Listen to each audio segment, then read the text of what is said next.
Every week on Bullseye, we like to leave you with a little cultural recommendation from me. It's called the Outshot. So, E.B. White's pig got sick. Not Wilbur, the radiant, terrific, humble some pig from Charlotte's Web, a regular pig, a real pig, on White's farm in Maine. He wrote about it in an essay in 1948. It's called The Death of a Pig. White was a gentleman farmer in Maine. His real livelihood was writing for The New Yorker and writing those children's books, but he was a farmer nonetheless, with animals to tend and machines to fix in an old farmhouse with wood stoves to keep burning. And one day his pig got sick. It wouldn't eat. White says it was stopped up. Now, this pig wasn't a pet. It was livestock. It was tomorrow's bacon.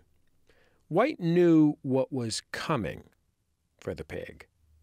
He writes, "The scheme of buying a spring pig in blossom time, feeding it through summer and fall, and butchering it when the solid cold weather arrives is a familiar scheme to me and follows an antique pattern." But when the pig got sick, before it could be slaughtered, it broke the rules. Farming follows a cycle. The seasons are mirrored by birth, life, and death. It's true with animals, it's true with plants, and there's comfort in the inexorability of the cycle. It's why you can care for an animal that you plan to kill. It's natural and it's ordered. It's how it works, the world continuing on its path. As White writes about slaughtering animals, the murder being premeditated is in the first degree, but it's quick and skillful, and the smoked bacon and ham provide a ceremonial ending whose fitness is seldom questioned. But where's the comfort when the wheels of the world stop turning right? What do you do when, as White puts it, one of the actors goes up in his lines and the whole performance stumbles and halts? That pig getting sick, it inverts everything. Everything is upside down. All of a sudden, White's life is a tragic comedy. All of a sudden, every resource he has is dedicated to tricking a pig, the one animal that will eat anything, into eating, well, anything. Instead of man with dominion over beasts sharing his bounty with a grateful creature, it's just this hapless dope and his even more hapless dachshund, desperately flailing in the mud.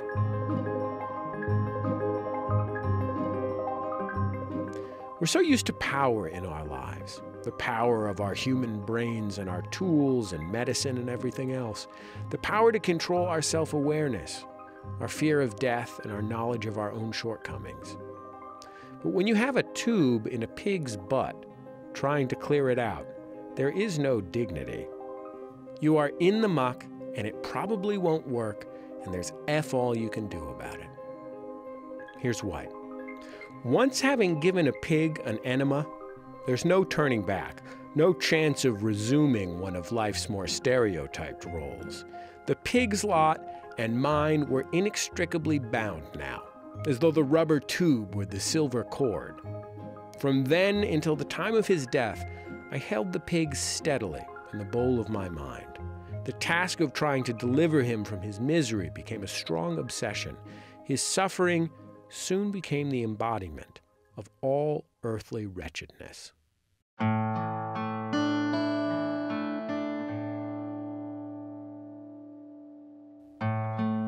If you've read his essays, or The Trumpet of the Swan, or even The Elements of Style, you won't be surprised to learn how nimble White is at managing the telling of this tragic comedy. He looks straight at the abyss of death, but he also looks sideways at it.